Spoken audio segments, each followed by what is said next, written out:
Muhammadiyah, as well as Faiza Wulandana will be helping us here as a moderator as well. And she's also from well, New York, where now she lives in Boston and studying in Tufts University. And now also behind the scene is, as usual, Pak Arif from Georgia, who is going to be helping us in streaming out this video through YouTube. Thank you very much for those who are coming. I know it's Sunday night.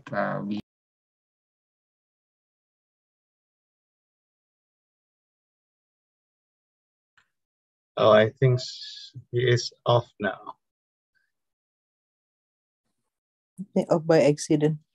Yeah, by accident.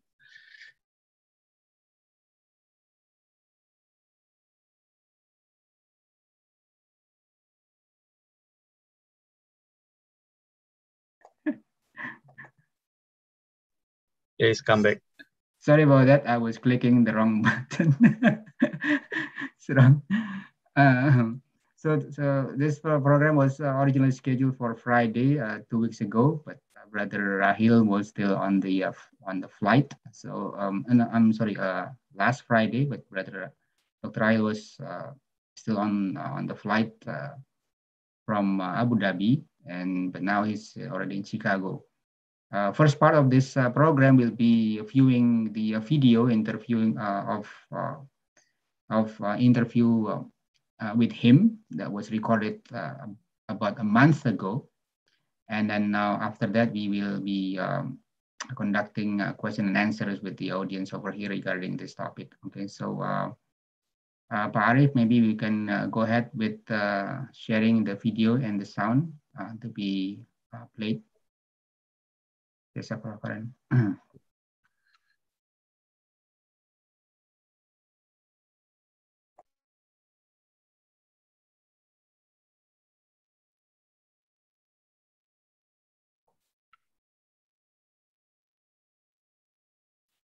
Bismillahirrahmanirrahim. Assalamualaikum warahmatullahi wabarakatuh. My dear respected sisters and brothers, welcome back to this ProfesiMU program by Muhammadiyah US. I pray to Allah to bless us all here with health, physically and spiritually. My name is Donnie Wulandana. I'm from upstate New York. And I've been participating in several programs by Muhammadiyah recently, especially from the United States. And today I was asked to interview a guest speaker from Lombard, Illinois, near Chicago area. His name is Dr. Raheel Haque.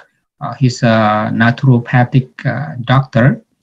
And today we would like to learn more about this naturopathic medicines. Me and Dr. Haque actually lived in Pittsburgh a long time back, and I met his father.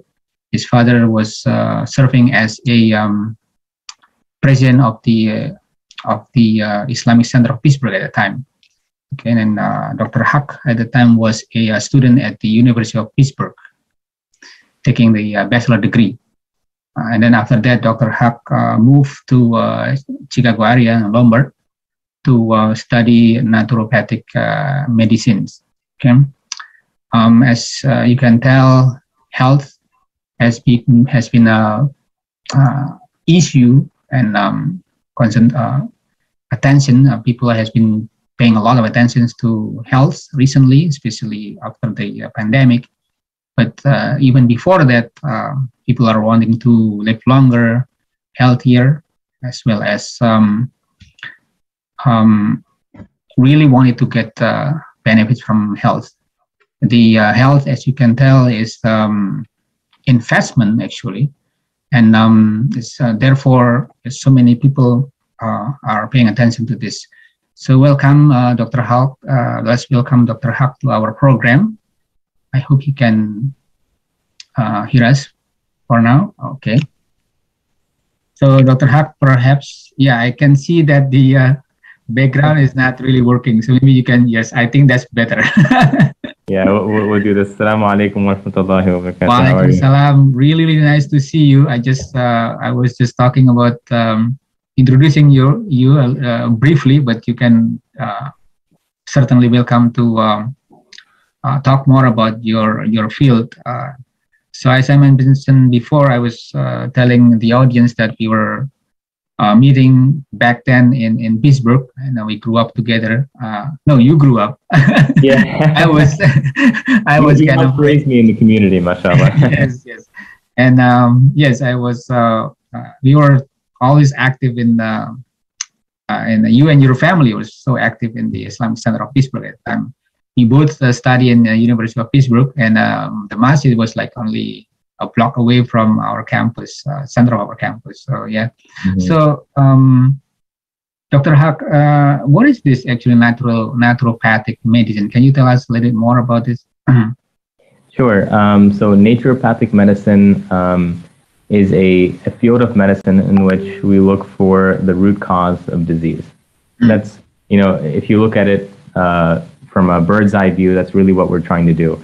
We're trying to find out where is the root cause of disease and how can we, by using the least amount of force possible on the body, remove the obstacles for the body to heal itself.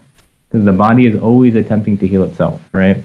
Mm-hmm. If you take an individual and you make a little cut on their hand, after a few days, without doing anything, the body will heal itself, right?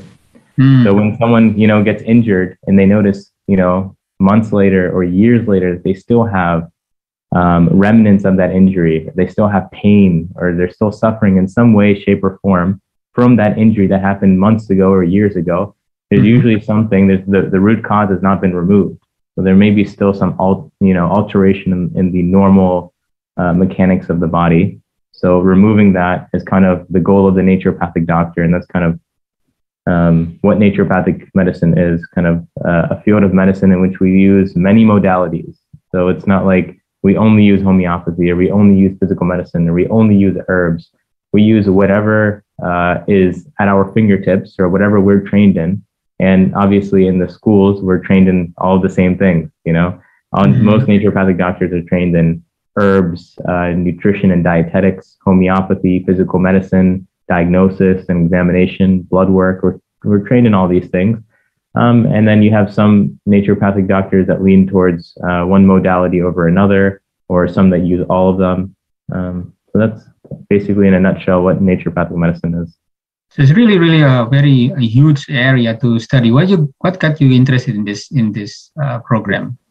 That's a good field? question. So what pulled me into that field? Did you get any informations about this before you coming to this school? Or? Yeah, actually, I enjoy reading, in my free time, and my parents, my mom really liked to buy me books, to kind of fuel my my understanding of different topics and stuff. So she would like to buy me books on medicine because, she wanted me to go into the medical field, as most. Oh, that's how she mentioned that. Yeah, okay. Yeah. As most Indo-Pak background Indians, Pakistanis, they want to go into the medical field. So in general, so she ended up buying me a book about holistic medicine, and she didn't know too much about the book. She just thought, it's a nice book. So she ended up buying it. I started reading through it, and I couldn't put the book down. It was very, very interesting to me, and it just completely blew my mind because these are concepts that I never, ever heard of before in my life. And I was reading this in high school around that time. Then when I went to university, I continued reading, studying, understanding a little bit more, and then it kind of pulled me into a different direction. And my uncle, who is an acupuncturist, actually spoke to me. He actually lives in Chicago. And he spoke to me about studying naturopathic medicine. I spoke to him about, this is where my heart is leaning towards. This is what I feel like is the right thing to do. And he's like, you should study naturopathic medicine. There's a school in Chicago that where they teach that. It's one of the 7 schools in the U.S. That are accredited to teach naturopathic medicine. What were your pre-med in medical in the University of Pittsburgh? I did basically biology. Yeah, biology, I pulled out of biology, and I did at the end, so I can take some classes in nutrition and stuff like that. But basically, it's a bio and chem degree. I see. And I covered all my pre-med classes at University of Pittsburgh. So. And you got your uncle.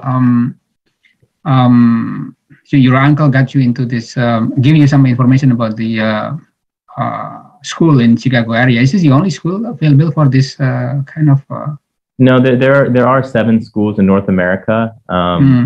The reason why I chose Chicago particularly is because of the fact that Chicago is, the Muslim community in Chicago is, I would say, one of the most advanced in the U.S. According to from what I've seen and even heard of in different areas in California, and Texas has a very big Muslim community, but the advancements of the Chicago community are really what pulled me in. So how was what's the response by this community from Chicago with this the coming of you as a doctor? Are they very much welcoming you, or do they know? It depends. Some people they've always been looking for this. There's some people who come back from Pakistan or from India. And when they hear about my practice, they're like, this is what I've been looking for. This is exactly the type of medicine that I used to get back home, where doctors were considered, some of the doctors in the villages were considered hakims. So hakim coming from hikmah, right? So they have wisdom of how to treat the body, and they treat the body in a very wise way. They give the, subtle doses of medicine, and each individual is getting a different type of medicine depending upon their ailment. So you have let's say 10 patients with headaches. All headaches on the back of the head, but you have 10 different medicines depending on what happened, when did it happen, how is it happening, where is the pain, how is the exact feeling of the pain, all these different things. So they were considered hakims back then. So many of my patients come in, they're like, this is, you remind me of the hakim back home. I had one patient, interesting. Oh, they call it hakim in back home, okay. Hakim, yeah. So some naturopathic doctors, one of my colleagues, his name is Hakim Mazen. He goes by Hakim Mazen instead of Dr. Mazen, because he's considered a hakim in the traditional sense. So one of my patients, I have an ancillary clinic in Pittsburgh as well. So my main clinic's in Chicago, but I have a smaller clinic in Pittsburgh that I come visit every, let's say 4 to 8 weeks in order to see some patients out there. One of my patients out there, she's from Guyana. And she said, when I treated her, and I finished the treatment, she said, this reminded me of a treatment when I was younger and I would get treated in Guyana. And the doctor there would put me into a room. It would be like an empty room, sit me in a chair and walk around me and stare at me for like 45 minutes, just looking, analyzing, poking me here and there, seeing how I would respond. And then at the end, this is what you need. These herbs or this mixture is what you need. And the patient by the end of the treatment would feel better. And then go home and take the medicine, and subhanAllah, they would the vitality of the body would go up. Right? So this is typically how would you treat your patient? So it's not, okay, give me your symptoms and then you write some prescriptions. No, the way that I blood pressure and then very by a nurse. Actually, it's not by the doctor himself, right? That's what happened in doctor. No, I do all the treatment myself, but the way that I treat is not the way that this patient was treated. Not exactly the same way, right? I do look at the body very closely. I examine it very closely. My treatments are usually, the first treatment's about an hour and a half. And I do ask a lot about the symptoms and different things like that. But oftentimes I find that patients, for whatever reason, will hold certain information back, whether they forgot about it or they feel like, he's a naturopathic doctor and chiropractor, so he doesn't know how to treat X, Y, or Z. So they're gonna hold that information back from me, and I end up finding that on my own. I'll be doing a physical exam, and I'll be like, "Do you have X, Y, and Z symptoms? Do you have stomach issues? Do you have a skin rash by any chance? Do you oftentimes get rashes in certain temperatures?" And they'll respond, "Yeah, how did you know that? I didn't know that. You do any dermatology?" It's like, I'm not a dermatologist, but I do work with, rashes and, different types of disorders ranging from basically almost anything outside of the ER we can attempt to treat. Yeah, so very, very interesting, Dr. Haque. So how long does it take to become a doctor? You do your 4 years of undergrad to get your bachelor's degree. And then after that, you would apply to the doctorate program, and assuming that you get in, it's around 4 years to get And the doctorate. you can directly go to the practice after 4 years. Yeah, you can start practicing directly. There are residency programs for those who are interested in oncology or geriatric care for older individuals, or I don't remember the other programs that they have, but they do have a few residency programs. But you can just graduate and start practicing. You mentioned that there are the one in Chicago area is not the only school for this. Yeah. Do you know where the other schools Yeah, are? they have some. They have one in Connecticut, Okay. one in Toronto, near Toronto area, CCNM, one in California, one in Arizona, one in Oregon. So I think I covered them. 1, 2, 3, 4, 5, 6. But people can search for this very easily using Yeah. You can go online.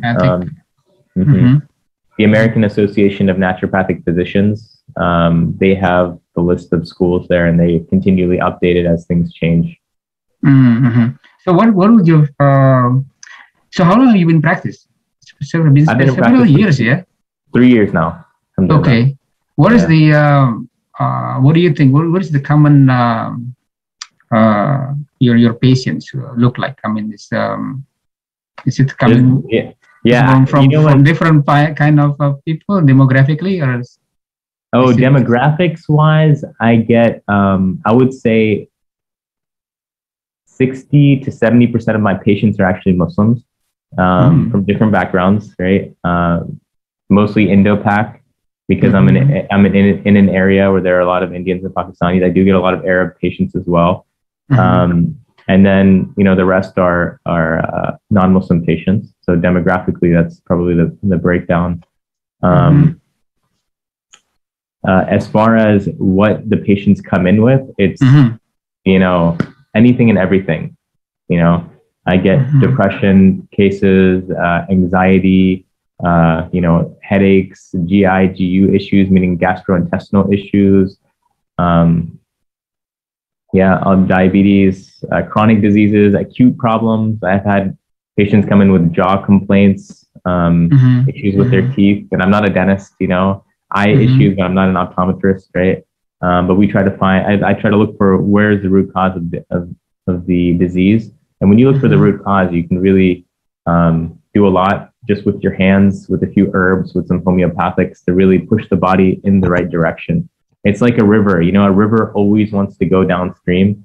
What happens whenever a log gets in the way is that when the log falls into the river's capacity to flow downstream decreases, so you have a decrease of the vital force, let's say, of the body, the capacity for the body to heal.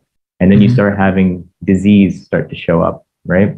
And the water behind the log usually ends up getting murky, So in Chicagoland area, they have a lot of ponds, and they always have these springs of water coming out of the ponds. And I thought it was aesthetic, I'm like, well, that looks nice, But the real reason why they have that is because they want the water to be moving at all times so that the mosquitoes and other insects don't start rapidly growing there, and the bacteria and fungi don't, grow in those areas. And if you look, you can see the areas that are more stagnant become very dirty and murky, right?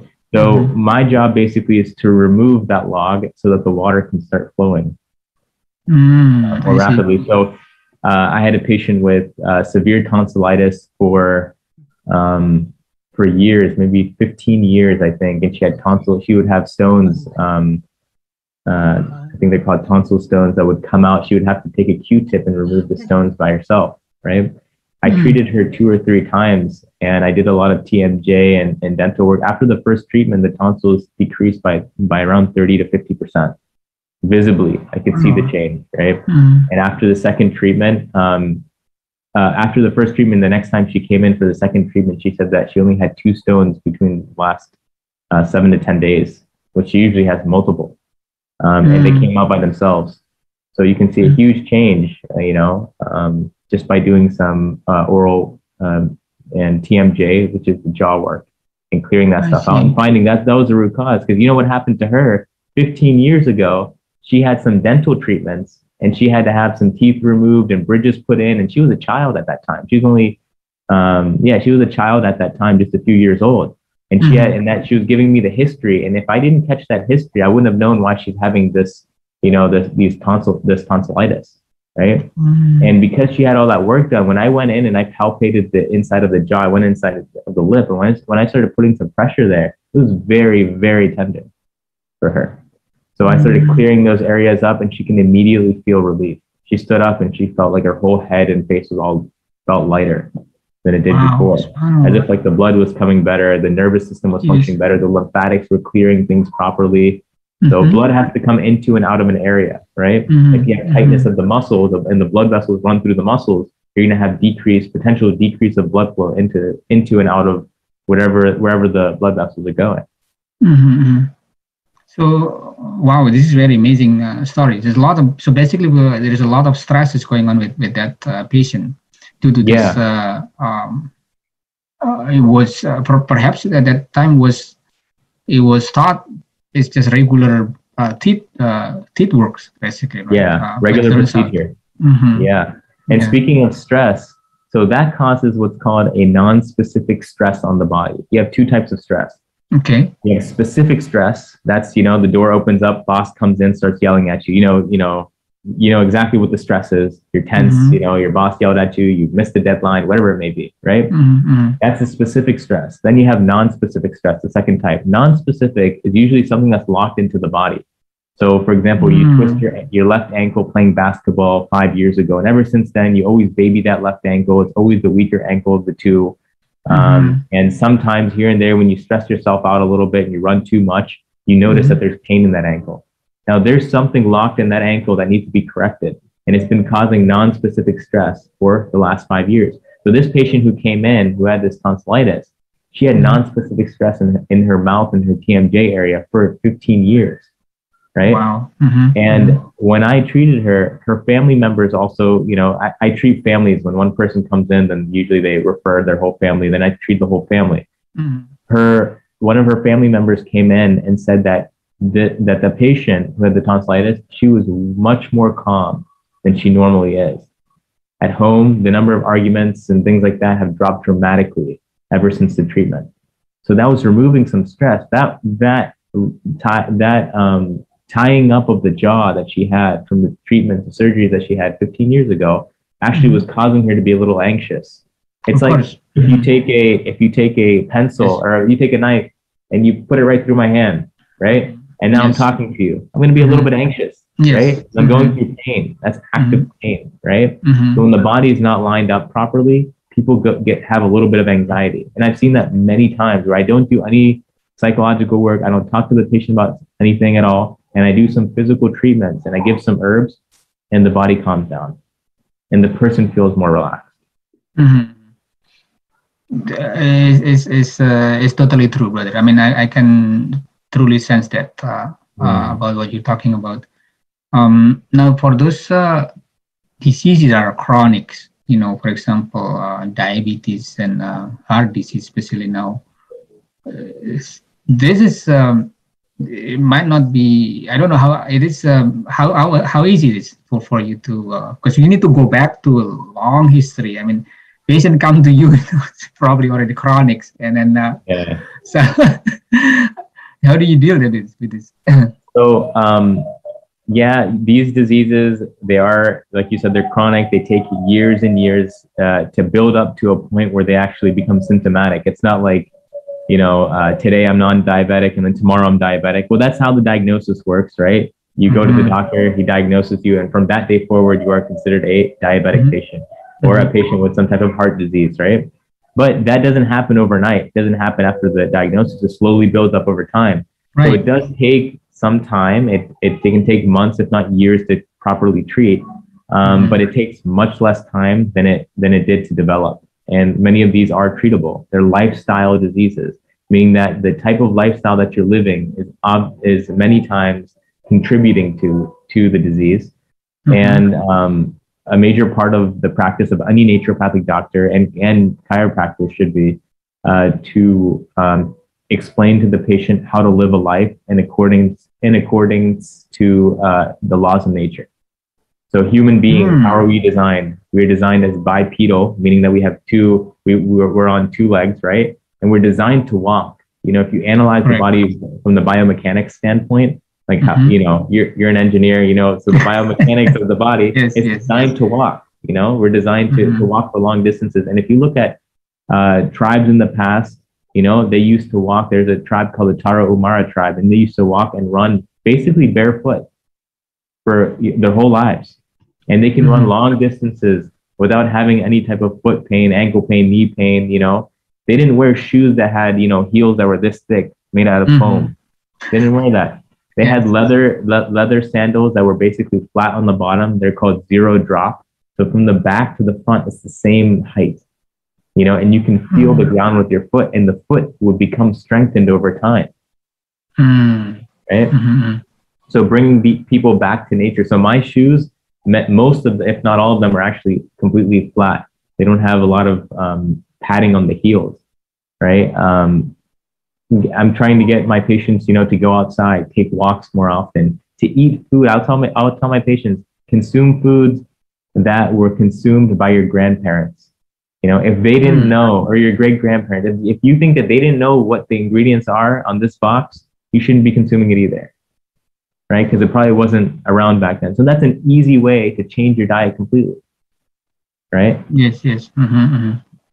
So the going back to nature is one of your trademark in not in you, but the naturopathic medicines. Yeah, it's right in the name. Yeah.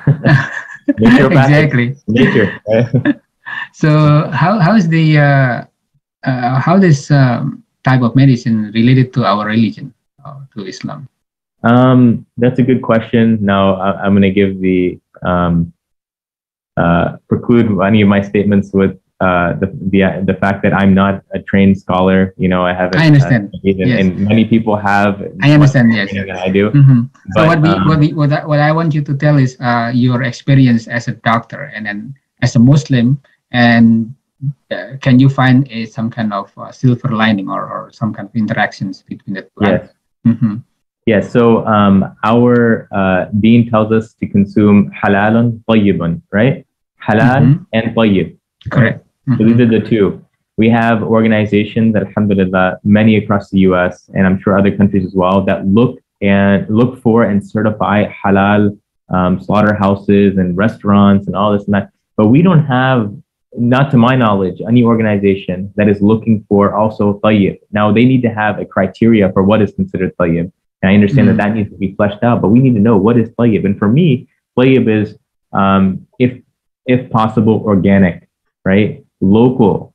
And when you're consuming local foods, there's a higher chance of that food being picked at the time that it's ripe, right? And not ripened in a truck with, you know, gas or something like that over time, right? So, and that changes the nutrient value. It's not just an aesthetic thing. It doesn't just look better. It changes the nutrient value of it, right? And then the carbon footprint drops as well.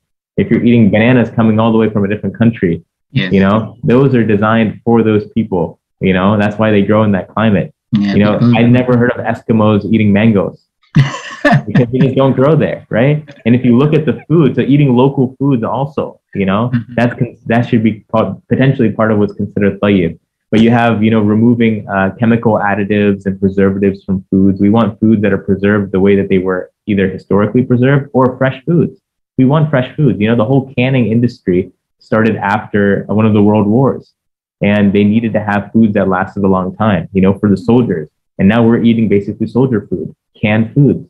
Oh, you can taste the difference, you know, between canned foods and the fresh foods. Correct. I mean, I'm here in Abu Dhabi right now, and there's a garden in the backyard. And my father-in-law is really interested in having his own, you know, fresh herbs and things like that. So we have some in the backyard. So now this morning when I made my mint tea, I got fresh mint and I put it right into the tea. And now, you know, and the smell was strong. You know, you could smell it. You could, when I brought it in, you could smell it in the whole house. You could smell, not the whole house, but the whole first floor. You can smell that, okay, there's mint leaves being brought in. Correct. They were fresh, you know, they weren't dried and just kept in a bottle for however long. I mean, I understand sometimes it's difficult to get fresh everything, but we should try and strive to get these things, because not only does it taste better, and that's a huge benefit, right? But it's also oftentimes more nutritious, right? So I think that from the Islamic perspective, we need to be looking at what is tayyib for our bodies and to take care of our bodies, because when we take care of our bodies, we have the ability to pray and to worship more and longer. I've had patients who, one patient, he said that his muraqabah, his sitting and reflecting on the creation and on himself and on different things that have happened around him throughout the day, his muraqabah is actually better after he's gotten treated and he's changed his diet and his body is functioning better. If you have ADD or ADHD and your mind is going in 1,000 different directions, you don't have time to sit and focus and ponder over an ayah of the Quran, right? So the question of how does our health and our medicine and what we consume and how we live our lives affect our Islam? Hugely. They're intertwined like this, because when you have energy, you can wake up, you can sleep, let's say 4 to 6 hours in a night and wake up in the middle, just to pray and then go back to sleep and wake up again. People who have low vitality and their health is not good, they have difficulty sleeping. I was honestly, alhamdulillah, I have decent sleep. So I was honestly shocked and surprised at how many people cannot sleep at night. How can you live your life when you're not sleeping? You're groggy all day. You're irritable with your family members. It's hard to have good akhlaq, good manners, a good temperament throughout the day. And that affects everyone, not just your wife. It's going to affect your spouse, your children, the people you work with, you interact with. You can sense someone's, state, their hal, as soon as they walk into the room. Correct. Right? Yes. So once you change that, I have patients ask me just recently, will this affect, will the treatment affect other people and how will it affect? And I explained very clearly that when one person changes, they change the way that they interact with everyone. When you're driving down the road and you're irritable because your blood glucose is going up and down like a roller coaster, and someone cuts you off in front of you, you will be honking until the end of the day, right? And the next person in front of you, you thought that they cut you off. It was actually an old man, who's driving. He didn't see you behind there, and then his heart rate is going up. He's nervous. He's anxious, and his whole day is off because you sat there and you were irritable, right? So this can affect. It doesn't just affect the patient who's coming in. It doesn't only affect the person who's getting the treatment or the person who's attempting to heal themselves. It's affecting all of society. Entire family, yeah. The family and the people in the community. Correct. Now, in terms of medicines that you were using in the treatment, you mentioned many times about herbs and natural, basically products. Yeah, in this case. But are you still using the pharmacological medicine as well, or are you trying to reduce it, or how do you do it? There are certain states in which naturopathic doctors are licensed to use pharmaceuticals if they need to use them, and B, they're licensed and trained in them so that when a patient needs to be taken off of a medication, they can legally do it. One of those states is Arizona, right? So in Arizona, if you pass that exam, you can actually, I've passed the exam for it, but I'm not in a state where I have the right for it, the right to take people off medication or put them on medication. In certain dire situations, yes, you need to put someone on a medication, and the main reason that naturopathic doctors would like to have that right, and it's, a legal battle, basically to get the licensing to actually be able to take someone off of medication or put them on a medication. The main reason that I would want to have that right is so that once I treat a patient and they start getting better and their lab values start getting better, their symptoms start changing, I can reduce their medication slowly, right? Because the goal with every patient is to get them to a point where you can take them, pick them up, drop them off in a third world country where they have no access to any medications or anything. And they should be just their hands, feet, clean food, a shelter over their head, and they should be able to live their whole entire lives. Correct. That's the goal with every patient, even if they come in with 15, 20 medications, right? And sometimes we can get there, sometimes we can't. Sometimes they're so far deep in the hole, you can only get them halfway out. But they're happy to be halfway out because they can see some sunshine, Correct. I understand totally. Yeah. This program is supposed to be pre-recorded and then followed by question and answer. So I think we covered a lot already. So, and thank you so much for your time. And then perhaps after this, we have a question and answer session with our audience. So, Dr. Haque, again, we are honored to have you here. We learned so much from you today, and thank you for your time. And inshallah, we'll see you again in the question and answer sessions.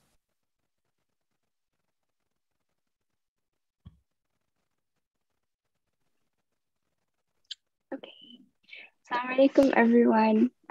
So Dr. Wulandana briefly introduced me at the start of the hour. I can say a little bit more about myself. So I'm an undergraduate living in Boston. I'm studying biomedical engineering, and I have an interest in healing and medicine.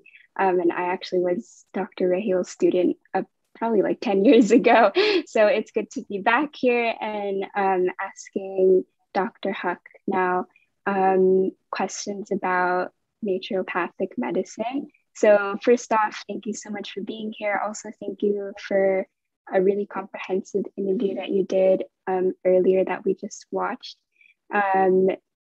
So in this Q&A session, obviously the focus will be taking questions from our audience. So people are already putting messages in the chat, but if people have questions that they want to private chat to me, I will also see those.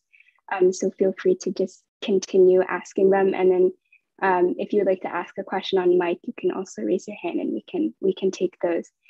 So we have quite a bit, so we'll just start. So earlier, Sister Isna asked about the career path of naturopathic medicine. So do you have to go to medical school first before studying naturopathic medicine? Assalamu alaikum wa rahmatullahi wa barakatuh. You can hear me, correct? Okay. Bismillah, Allahumma salli ala Sayyidina Muhammad. Rabbi shrah li sadri wa yassir li amri wahlul 'uqdatam min lisani yafqahu qawli. I pray that whatever is said and any interactions in this meeting are beneficial for everyone, inshallah. That's a very good question. Do you have to go to a medical school? So that there are different types of medical schools, right? So you do have to go to a medical school, but not necessarily before. There's an allopathic medical school. Those are the doctors who come out and have an MD after their name, right? So majority of doctors are MDs, right? At least in the US.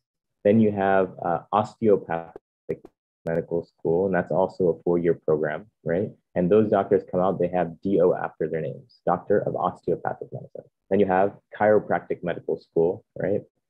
And those doctors come out, they have DC after their names, Doctor of Chiropractic, also a 4-year program. And then you have naturopathic medical school, which is the program that I did. I did a chiropractic program and the naturopathic program. And you end up having an ND after your name for naturopathic doctor. So yes, you do have to go to a medical school, but you don't have to go to a medical school before you go to this medical school. You can go straight into, from your undergrad, you have potentially 4 different routes. You can go the allopathic route, and that's mainly you have MD after your name, and that's mainly drugs and surgery. And that's your main, and dietary changes and stuff like that they can do. That's the main treatment protocols. And then you have osteopathic medicine. They also have drugs and surgery at their disposal, but some of them also use some cranial manipulation. Osteo means bone, right? So they manipulate bones, kind of like chiropractors. They're kind of similar historically, but they're a little bit different now, in that a lot of the osteopathic doctors nowadays work in hospitals and surgical wards and things like that. Then you have DC and ND, and we use a lot of nutrition, herbal, holistic medicine, physical manipulation, manipulating the acupuncture meridians in the body in order to guide the body towards healing itself, because the body is a self-healing mechanism. Self-healing being, actually. You do have to go to a 4-year medical program for that. Great. And this actually leads to a second question that someone asked about the different kinds of medicine. So what are the main differences between naturopathic medicine and conservative medicine, or maybe allopathic medicine that you mentioned earlier? Yeah. So allopathic, or I would say nowadays it would be considered mainstream medicine, and then traditional medicine from the tradition of the people who came hundreds, if not thousands of years ago, would be naturopathic medicine. The main differences are that from my perspective, in allopathic medicine, what the goal is to diagnose the issue and based upon the symptoms, and then treat some of the symptoms that are coming out, right? So if the symptom, for example, in dermatology case, a patient may have a rash on the back of their hand, right? And it's very red, it's itchy, it's swelling up. You may have a little bit of pain and burning in that area. Now, those are the symptoms, and then you have a name for that rash, right? And then you have to give, most of the time, the treatment is right here. You can take a pill, to decrease some inflammation, stuff like that, but oftentimes the dermatologist will give a steroid cream. When you give that steroid cream, the rash goes away. But the question that we as naturopathic doctors will ask is, where did the rash go? And there's some research that's been done on childhood rashes and giving steroids for the rashes, and those rashes basically, those same children basically having lung issues afterward. And we as naturopathic doctors have seen clinically that once you treat the lung issue that the child, maybe who's 15 years old now, has come in with, once you treat that lung issue, the rash actually comes back in the same place that they had it whenever they were a child. And then you have to treat the rash, and then the rash goes away if you treat it naturally, right? So, or you treat the root cause of the rash, not necessarily naturally, but you have to treat what is the root cause, what caused the rash to begin with? Why is the body expelling something through the skin? You have to ask certain questions. So as naturopathic doctors, our visits are much longer usually, and we really look for what is the root cause of a problem, and we try to find the foundation of the issue. If there's cracks in the foundation of a house, the house will come down. Doesn't matter what you're doing on the first, second, or third floor, correct? So we look for the foundation of the house, trying to correct that at the root. And then once that is corrected, whether it's diet, it's psychology, it could be something mentally or emotionally, it could be something physical, where you fell and you torsioned the pelvis or the spine, or you jammed your foot in a certain way, and that's causing tension in the body, leading to headaches, for example. So we're looking for the root cause of the problem, and once you fix that, and the body starts getting better. So that's kind of a little bit of a explanation of the differences between the two modes of medicine, two philosophies of medicine, but both are needed at some point in time.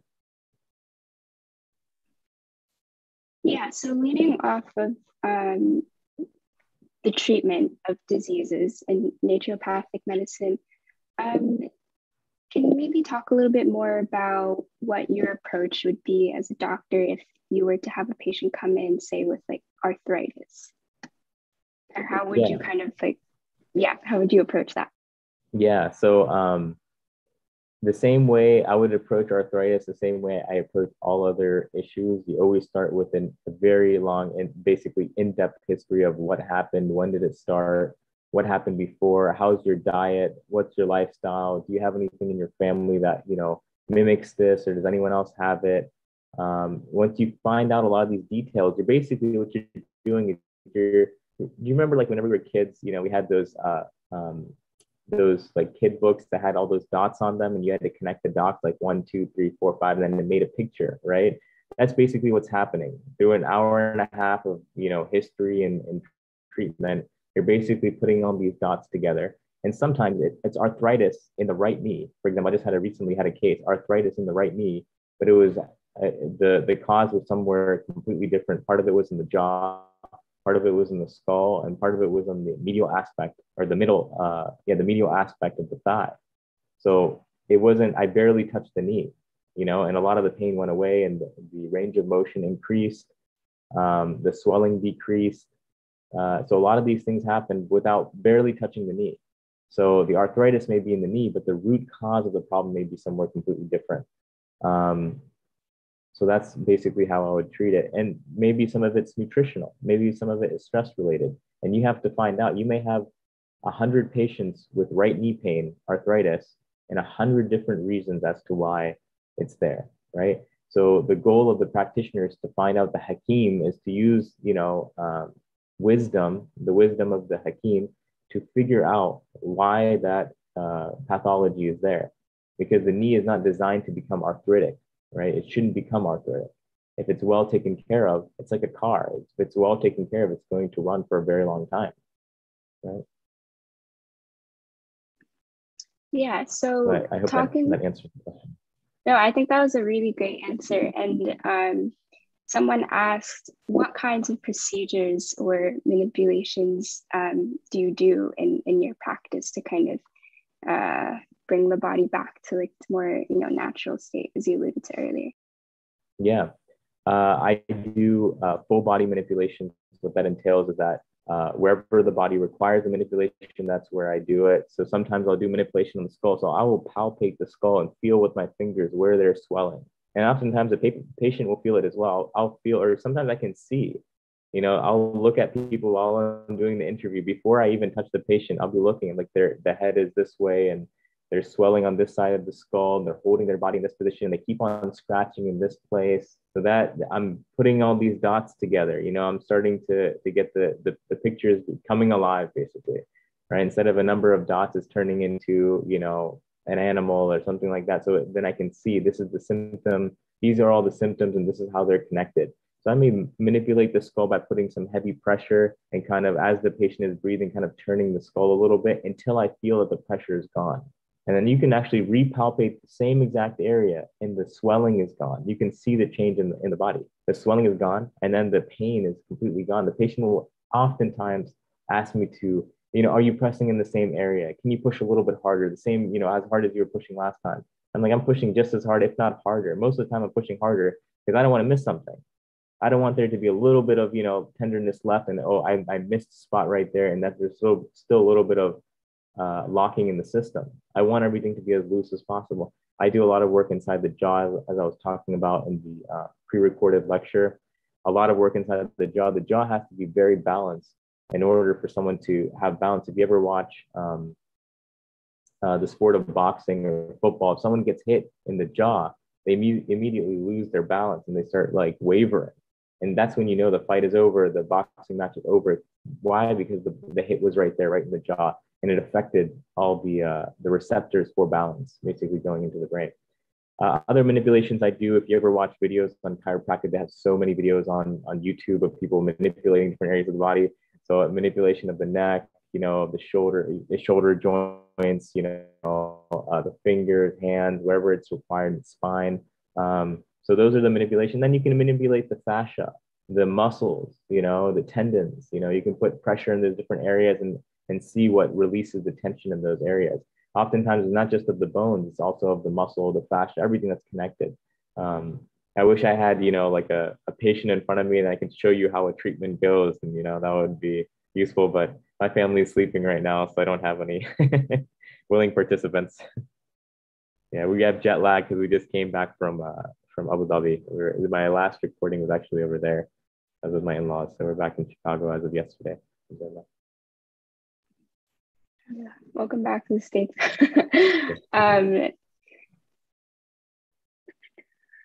Okay, so there's an interesting question earlier about highlighting how, so your approach to naturopathic medicine basically is individual, like it depends on each case, while a pharmaceutical will be based on like lab testing, right?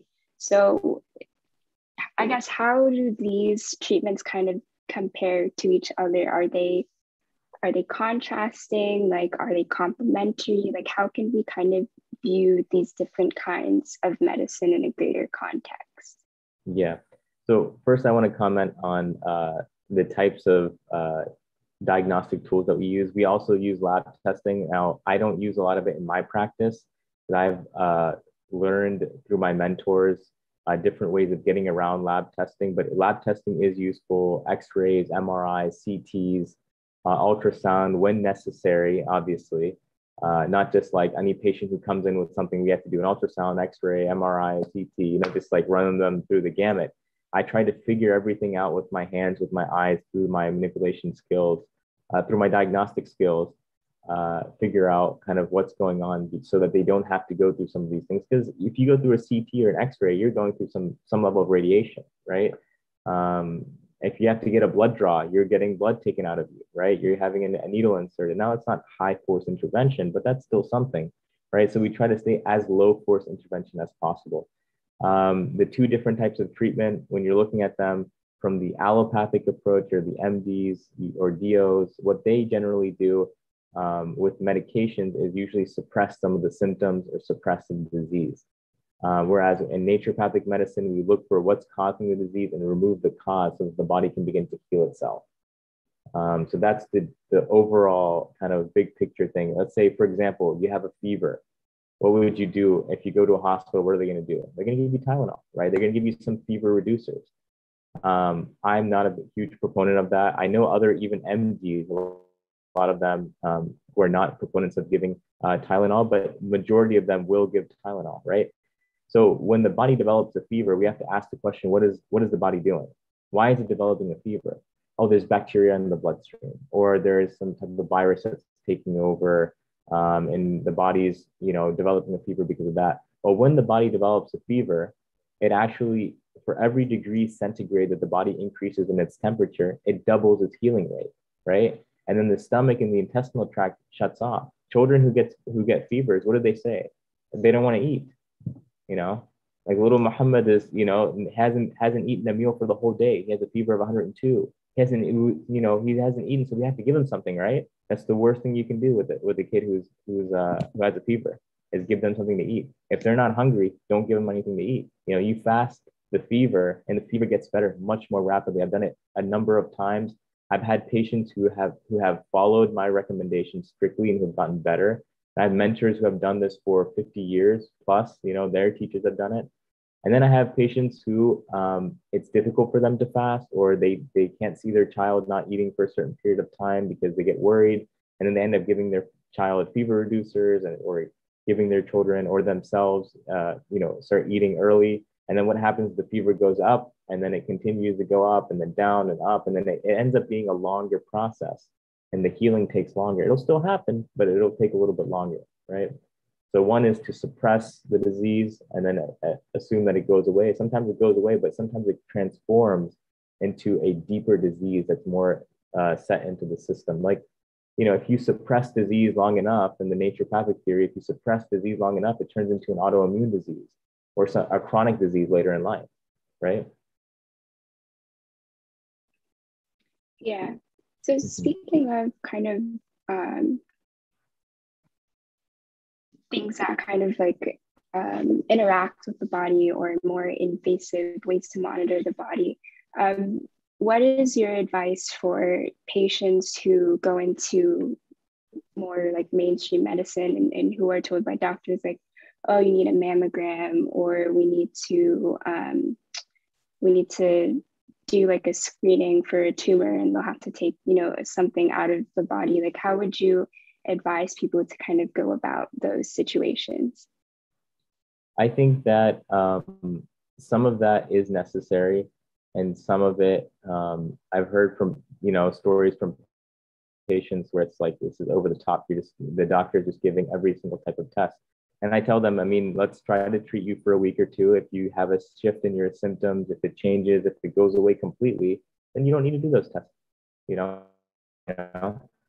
So, with different doctors, even within naturopathic doctors, you have a difference of opinion. I'm not speaking for the whole field. I'm a very conservative naturopathic doctor. I do things the old school way. That's the way that my mentors have learned it as well and have done it for their whole lives. So, and then you have naturopathic doctors who are big on doing all the testing and stuff like that. And they're not trained in the way that I'm trained. So they may have to rely on those tests, right? I want to practice in a way and master a way of practicing where, like I spoke about before in the other lecture, that I want to be able to be in a third world country by myself, by the way, not just my patients, but I want to be able to go to a third world country and be able to practice with just my hands and the herbs and the food around me, right? No infrastructure or anything. I was just telling my wife the other day, I can move my clinic anywhere in the world. And as long as I have a floor and access to my hands, I can start treating patients on the street, And I think that we need more people who are trained like that because, a lot of people need a huge infrastructure. They need nurses, they need front desk, they need you know, all these people for billing, and then they need all these machines and things like that just to get, you know, a practice flowing, right? I think that's quite problematic. I don't know if I answered the question. I kind of went around the. No, it was perfect. Sorry, I paused because it's 10 p.m. and actually I have to head out. But I'm going to pass it to my dad. I had to take over. There's still some questions remaining in the chat, but thank you so much, Dr. Raheel, for answering these questions while I was here. And thank you, everyone. Hey, thank you so much, Faiza. So there are not that many more questions. Thank you so much again, Brother Raheel, for coming over. Do you mind one more time to inform your website? I remember. Apologize, sure. I forgot. Because there's some questions about wanting to ask you personally. So I think it's better to, if you can. I can type it into this chat box. In the chat room, the website, because that has the website contains your information. Yeah, email, contact information, right? Yes, all that information is on there. So I just put it in. The audience can see that website, go to the website, and get your contact number. Again, Dr. Raheel is located in Illinois, Lombard, Illinois, and then near not far Chicago. away. Yeah, there's a Chicago area, but for sure you can get contacted by phone and email. For there are some very practical questions. We try to stop at 10:15 if you don't mind. Yeah, no problem. One is about kidney stones, and is there any specific recommendations for this? And also about the dementia. And another one is about boron products. Are they halal or not? I don't know if you can answer these questions, but yeah. So kidney you stones, said boron products? Yeah, boron products. BOI. Boron, okay, homeopathic. Yes. Let me take a look. Yeah, so for kidney stones, there's a lot of different things, and this goes back to how naturopathic medicine is. Yet, one question is, are the cleanses okay and stuff? It really, you know, the cleanses are okay. They have a lot of cleanses on the market. I think that if you find some benefit, those are what are called shotgun approaches. You have two ways of doing medicine. One way is you actually find out what the root cause is, you hone in on it, and then you treat that, right? The other way, and that's like using a sniper rifle. You have it, you know what your target is, you're going to hit the red dot in the middle. Now that comes with going to a practitioner and really figuring things out. You don't have time to waste. You know, you really need to find out what the problem is and correct it properly. Now, if you don't have access to a practitioner, and you just have a health food store and they have some cleanses in there, is it worth trying? Definitely. I think it's worth trying.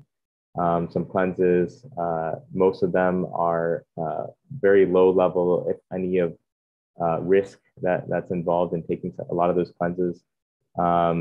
And for kidney stones, there could be, like I said, with the arthritis case, 100 different cases of arthritis or 100 different cases of kidney stones, 100 different reasons why.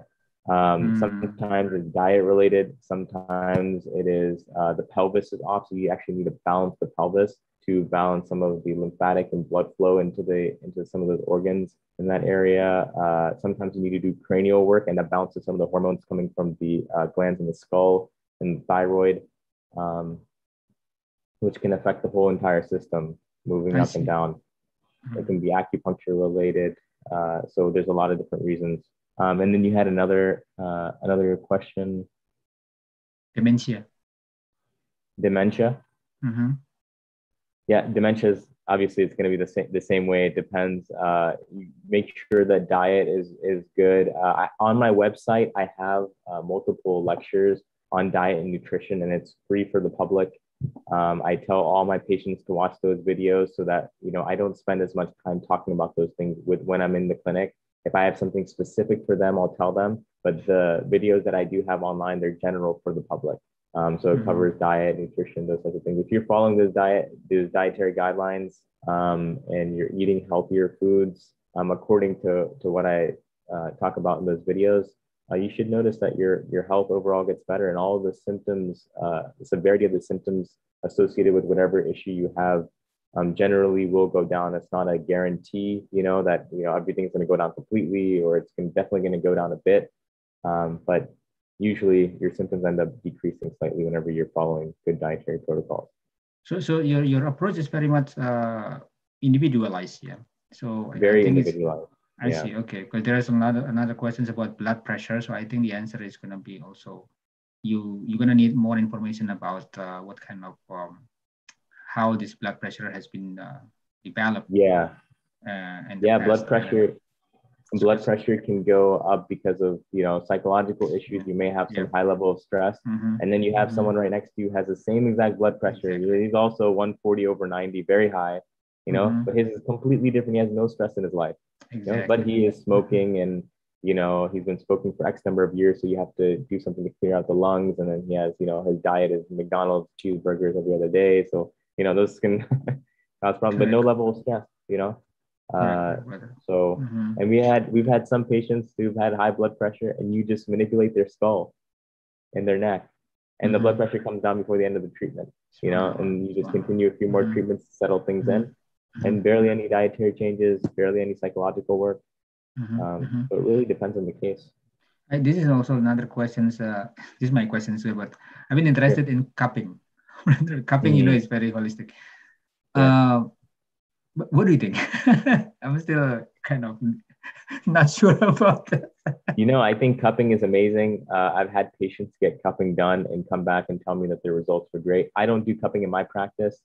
I already have so much, and I really thought about, maybe I should learn it and start practicing it, but I have so much going on, and I have so many tools at my fingertips that it's not worth me. I just send people out to get that done somewhere else. There are special days that, according to the Sunnah, the Prophet ﷺ, that you should be getting cupping done, and there are certain times, temperatures around you can change whether you should get cupping done or not, whether you're anemic or not. And a lot of the people who do cupping, they're trained in this, so they know. If they are good, they should know, whether you should get it or not. And if they think that you shouldn't be getting it, they should tell you straight up, that, for you, cupping it at this point in time, cupping is probably not the best thing. I'm really sorry to ask you about this. you feel free to refuse. Cannabis. Yeah. That's what's the question related to it? That's a big topic. What is this? I mean, do you recommend? I mean, I know there are two types of it, the CBD, and the other one is, I forgot the name of it. THC is the other component. Yeah, CBD is. Yeah, there are different components, and there's a whole science behind it, behind the different molecules in there. THC is the psychedelic part, so they sell it without the THC in there, just the straight CBD oil. Is it therapeutic? Yes. Has it been used for hundreds, if not thousands of years? Yes. Can it cause damage if used too much? Yes. I see. If people who smoke it a lot, they end up getting in certain states, or they may have lung issues from the smoke. In Chinese medicine, I remember one of my colleagues saying, who practices a lot of Chinese medicine, he said that it has an effect on the liver in Chinese medicine. So, and I've heard of and seen actually one case already of a patient who took one hit of cannabis, of weed, and smoked it one time. And after doing it once, they were in a high-like state for years. And they're coming and they're getting treated. One is getting treated by one of my colleagues, another getting treated by another colleague, and I actually met one of the patients. And you could see when he came into the clinic, I was with my colleague, when he came into the clinic, he was high. It looked like he was high at that time. And ever since he took that first time, he's been that way. And I'm not sure, I didn't follow up on these two cases, so I don't know if it's necessarily treatable. But there is a danger in it. It's a powerful herb. When you're talking about herbs, you should take them based upon what a doctor. Now, they're herbs and they're foods. Foods, you don't have to ask someone else. You can consume them as long as they're relatively healthy. Something that your great grandmother ate, however many years ago, it should be relatively clean. Herbs are like more powerful versions of foods. So when you're talking about herbs, you shouldn't just go to the market and just grab whatever herb you want. They have strong effects on the body. And sometimes if a herb says, good for sleep and good for this Exactly. and good for relaxing, but your body is in a certain state where it doesn't accept it properly, or it has a certain energetic effect to move you in the wrong direction, you want to be in the middle and it's moving you too much to one side, it's going to make your symptoms worse. So if you're doing this type of medicine by yourself, it is very accessible to the public, and there are a lot of websites that have a lot of information. So, which is, I think, is a good thing. You don't have to go to a doctor every single time, but it's good to be connected with someone and have someone so that you can email them. Hey, I just had a patient email me earlier today and said, I went to the health food store. They told me to take this. What do you think about that? And I gave my, honest advice, regarding it, and they move forward. Either they take it or they don't. There's one question here about Kratom. I don't know. I never heard about this one. Kratom. I've heard of that recently. I don't know too much about it. So I don't want to comment on it. Okay, that's fine. So so I think we should stop here. And I believe you already sent to us your informations, right, on your website. Yeah, link to the website is there. Yeah. Yeah. Okay, so I think people can access to that again. So thank you so much, Brother Raheel. I hope we can meet up again for more topics. We'll see how many people are going to be questioning about this, and I'm hoping that this is a very informational, give an eye opening for people about this holistic medicines or natural medicines, which is, I think, it has a lot of benefits, alternative benefits, and for many of these people. Thank you again, Brother Raheel, and perhaps Brother Arif would like to say something for the closing.